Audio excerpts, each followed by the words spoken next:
We got there and it smelled like wood burning. You had blisters on your hands and you're about a fourth of the way through that door.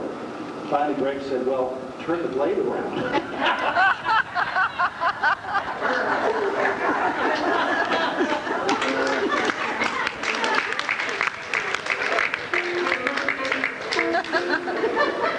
I got you. Watch it now. Watch it. My mother had 5 younger brothers. Uncle Louie was the oldest, and he's the only one that's surviving now. And all right. You hear me now? Yeah. First place, he was married the first time on my 8th birthday at my home. And I did not receive any birthday presents or any Happy New Year birthday or anything on my 8th birthday, except his best man called me back in the kitchen after they were married, and he gave me a box which had a 50-cent piece in it, some marbles. Now, another thing I gotta tell you about my uncle. I could always depend on him. Yep. Of all of them, he was the most dependable, and he worked my butt off. But when I was in high school, and I was playing football, and I needed some football shoes, I called him, and he lent me $7 to buy my football shoes. Now, he made me work my butt off later, but I could always depend on him. That was Dad.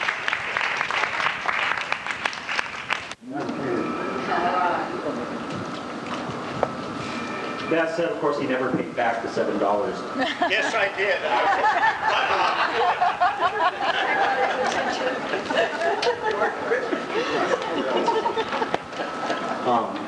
I wanted to tell one quick story for my brother who wasn't able to be here today. He unfortunately had another commitment, but he wanted me to make sure to mention it. But Grandpa taught us both to read before we entered school.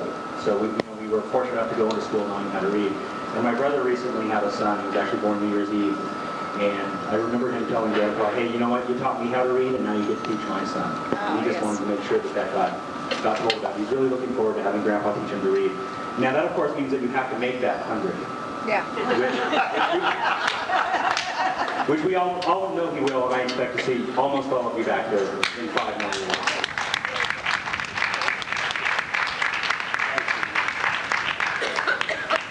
Okay, now, I want to give people here a big, I got a poem. There once was a tall, dark, handsome dude who rarely, if ever, was rude, who became a successful auctioneer.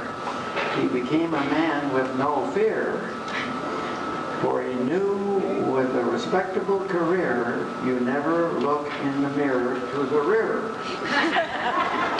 Instead, always look forward with trust, for having the Lord in your life is a must. According to Louie, being poor in your early days helps you later on to solve life's challenging ways. Now, Louie is a living legend with 95 years of age. Yay!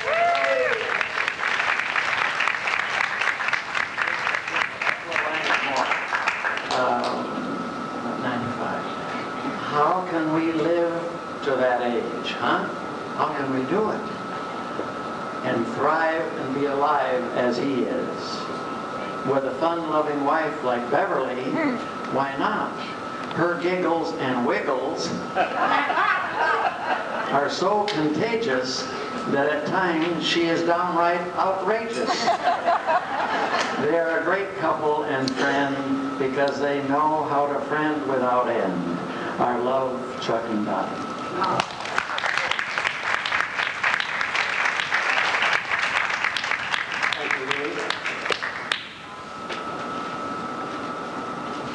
My name is Steve Thompson, and I know Louie through my wonderful friend of the family, Beverly, for over 25, maybe 30 years. And I was real excited to hear when you were getting married, and it was great to be at your wedding.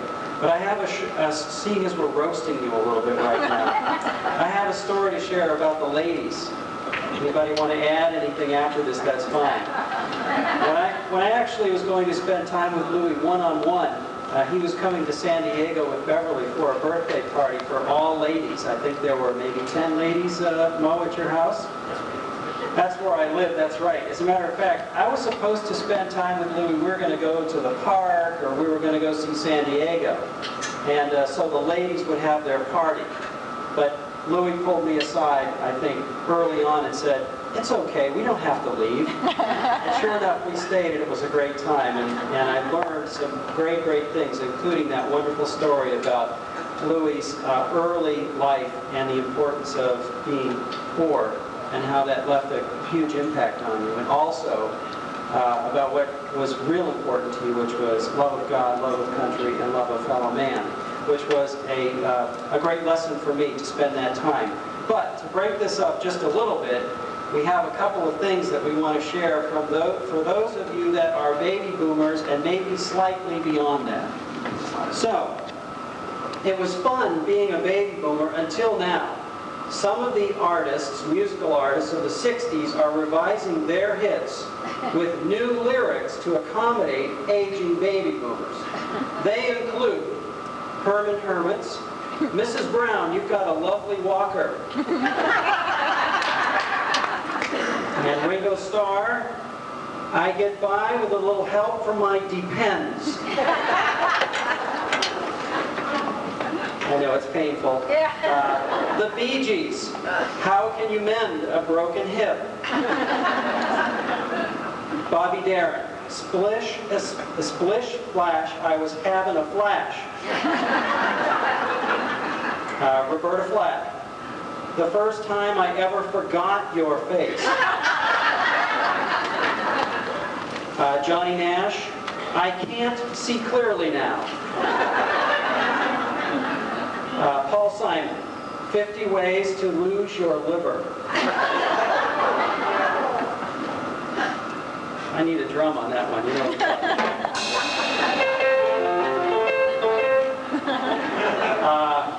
The Commodores, Once, Twice, 3 Times to the Bathroom. Marvin Gaye, Heard It Through the Grape Nuts. The Temptations, Papa's Got a Kidney Stone. And I guess keeping with the Mamma Mia, ABBA, Denture Queen. Tony Orlando, Knock 3 Times on the Ceiling If You Hear Me Fall. Helen Reddy, I Am Woman, Hear Me Snore. And someone's favorite, Willie Nelson, On the Commode Again. Louie, happy birthday.